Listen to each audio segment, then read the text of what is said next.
welcome back to my YouTube channel with me, Dayurani Pelitawati.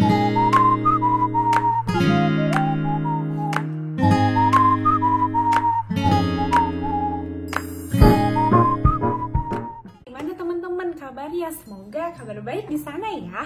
Aku di sini baik-baik aja. Di masa kayak gini, bener-bener kita harus jaga banget kesehatan karena banyak banget berita-berita pasien-pasien yang meninggal karena COVID-19 ini tuh bertambah gitu. Nah, tapi kita jangan sampai terlena nih sama angka kematian yang terus bertambah. Karena dimana ada kematian, pasti akan ada suatu kelahiran dari penerus generasi bangsa yang baru gitu. That's why aku sekarang mau sharing sama teman-teman tentang gimana sih kok bayi tuh bisa ya terlahir ada yang sehat, ada yang terlahir tidak sehat, atau benernya bisa nggak sih bayi-bayi yang terlahir kurang sehat ini dicegah? Nah, sebenarnya bisa banget teman-teman.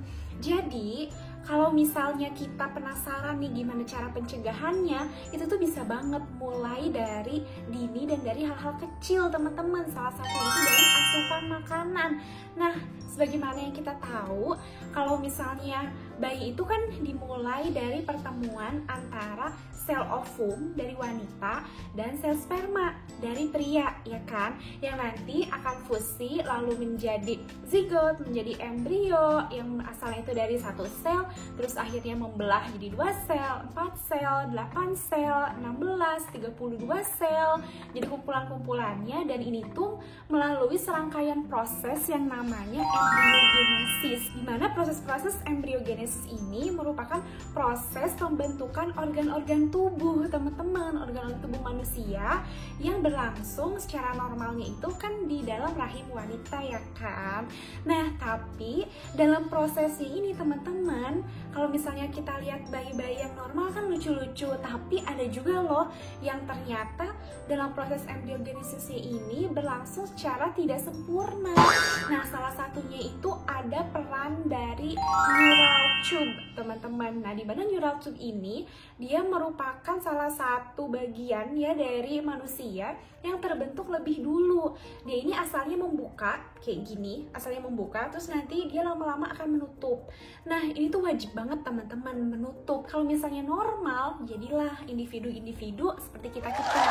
Tapi kalau misalnya terjadi adanya abnormalitas ketika sedang menutupnya, neural tube defect ini bisa terjadi kelainan seperti adanya bayi-bayi yang anencefali, atau bayi yang lahir tanpa kepala, atau bayi yang lahir dengan kepala yang tidak sempurna atau abnormal, atau bisa juga bayi-bayi yang lahir dengan adanya, ini nama medisnya ya teman-teman, spina bifida. Nah, itu tuh contohnya kayak kalau kita ngelihat kelinci terus ada ekornya tapi ekornya yang bulat. Nah, itu kayak gini gitu. Itu bisa aja terjadi karena adanya defect atau kecacatan dari neural tube itu teman-teman. Terus gimana sih caranya kita untuk mencegah biar neural tube itu tidak terjadi defect, biar tetap normal-normal aja gitu? Nah, ini bisa banget dicegah dengan cara mengkonsumsi asam folat teman-teman. Apa itu asam folat? Nah, jadi asam folat itu merupakan salah satu bentuk dari vitamin B yang dia ini berperan untuk memaksimalkan atau mengoptimalisasi penutupan dari neural tube itu. Nanti itu kan asalnya neural tube itu ada kebagi 3 ya, ada yang bagian kepala, ada yang bagian tengah, sama ada yang bagian bawah. Kalau misalnya lagi bagian atasnya nih yang lagi nutup sempurna, ntar jadi kepala kita yang sempurna. Kalau bagian tengahnya udah nutup sempurna, ntar jadi bagian kayak tulang punggung kita nih yang sempurna. Terus kalau misalnya bagian bawahnya yang nutup sempurna, ini bisa jadi cikal bakal kaki-kaki dari manusia yang sempurna, yang normal. Tapi kalau misalnya kekurangan asam folat, nanti neural tube ini tuh dia nggak bisa fusi gitu, ngegabung dengan sempurna teman-teman. Kalau misalnya kekurangan asam folat itu misalnya pas kenanya di bagian fusi kepala, nanti jadinya anak itu tidak terbentuk kepala, akhirnya terbentuknya anencefali gitu kayak gini. Kalau misalnya di bagian bawah misalnya, nah itu bisa terjadi pembentukan spina bifida kayak gini. Nah, kapan sih sebaiknya seorang wanita itu mengonsumsi asam folat? Ini berdasarkan rekomendasi dari CDC, itu bisa banget teman-teman dimulai dari maksimal paling lambat itu 1 bulan sebelum. Tapi dokter-dokter di Indonesia itu menyarankan 3 bulan sampai 6 bulan sebelum kehamilan atau saat sudah mulai merencanakan kehamilan. Nah, berapa sih banyaknya asam folat yang perlu dikonsumsi gitu? Kalau misalnya kita bagi nih fase-fasenya, ketika merencanakan kehamilan 6 sampai 3 atau 1 bulan sebelum kehamilan itu memerlukan 400 mikrogram asam folat. Kalau misalnya udah hamil, nah kalau hamil selama trimester pertama, bulan ke-1 sampai bulan ketiga itu memerlukan sebanyak 400 mikrogram juga.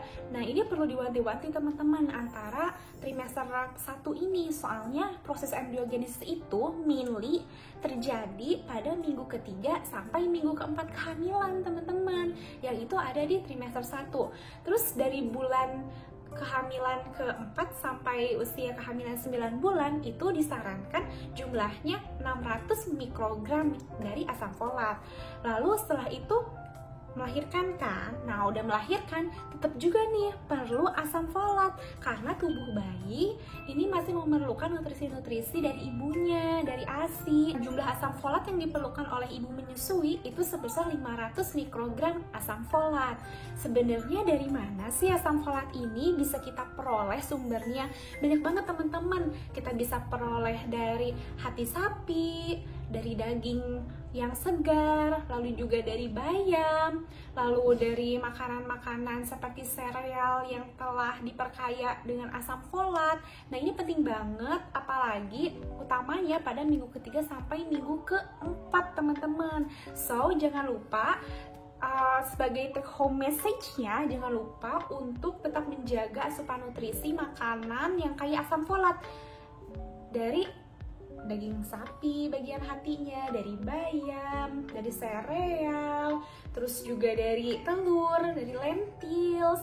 Nah, karena asam folat ini selain membantu untuk penutupan dari neural tube, ini juga bisa menurunkan risiko bayi-bayi lahir preterm atau lahirnya ini muda gitu sebelum usia kehamilan 9 bulan atau 40 minggu. Juga bisa menurunkan risiko bayi mengalami abortus, juga bisa mengurangi risiko bayi-bayi mengalami pertumbuhan yang terhambat, juga mengurangi kejadian cleft palate yang defect teman-teman. Dan manfaatnya juga untuk ibu hamilnya sendiri, bisa menurunkan angka preeklamsi. Apa itu preeklamsi? Yaitu hipertensi dalam kehamilan. Terus juga dapat mengurangi stroke hemorrhagic pada ibu hamil. Pokoknya benar-benar asam folat ini tuh bermanfaat banget deh teman-teman. So, jangan lupa untuk mengkonsumsi asam folat sedari dini ya teman-teman, sejak sebelum kehamilan, sedang masih direncanakan. That's all video for today. See you in my next vlog guys. Bye-bye.